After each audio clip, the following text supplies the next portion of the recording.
A lot of our technicians we currently have are, either we look at our competitors right now and we try to, be competitive in receiving some of that talent.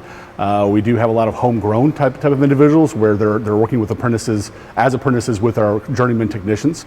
We prefer to get those apprentices out of technician schools. Certainly would help kind of put them along. We do have some internal training programs as well. We'd like to get more skilled technicians, classically trained technicians into those schools as well to develop, kind of enhance their development over the course of time. Technicians are an interesting breed because we typically it'll take 5 to 10 years to really develop a journeyman technician. So the quicker we can get the people in and the more education they have up front, the faster we can then develop into a really high producing technician and a well-paid technician at that. Yeah, what we found is that the better trained the technician is coming to us, the faster we can get them up to speed and really kind of produce with some of our journeyman technicians who've been around for 10 or 20 years. And it's really the kind of the future wave of what we have. Technicians typically will want to bring an apprentice on when they start getting of a certain age, and we really got to pass that skill set on to someone who's already coming out of a school with a really good foundation of a skill set. We've got some really good success stories. In fact, one coming out of Lincoln Tech named Destiny Potter, who started with us part-time while she was in school, and she was a detailer washing cars.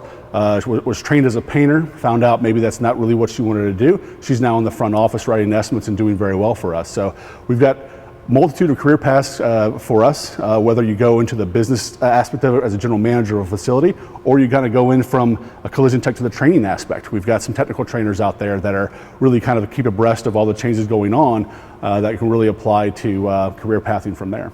So what we found with the technicians coming out of Lincoln Tech is that they're a little bit more advanced of a student than say somebody coming out without any kind of collision type of training. Which certainly helps us because we develop them a whole lot faster. I think that they fit really well into our culture as well, just because they're a little bit more advanced having that skill set. And our technicians currently look to someone who's really going to be able to grow their skill set, and they can pass along some of that information they've obtained over the course of a 20, 25-year career. But the amount of money that can be made in the collision world is a lot more than most industries that are out there, especially at a relatively young age. What we've found is that we've got technicians that are, in their late 20s, early 30s, making a really, really good income. With what we have going on at Caliber Collision and the amount of growth that we have, those jobs are going to be there for a really long time, and really excited to get people from, technical schools that are able to come in and really develop their skill set under a company that really cares about their people.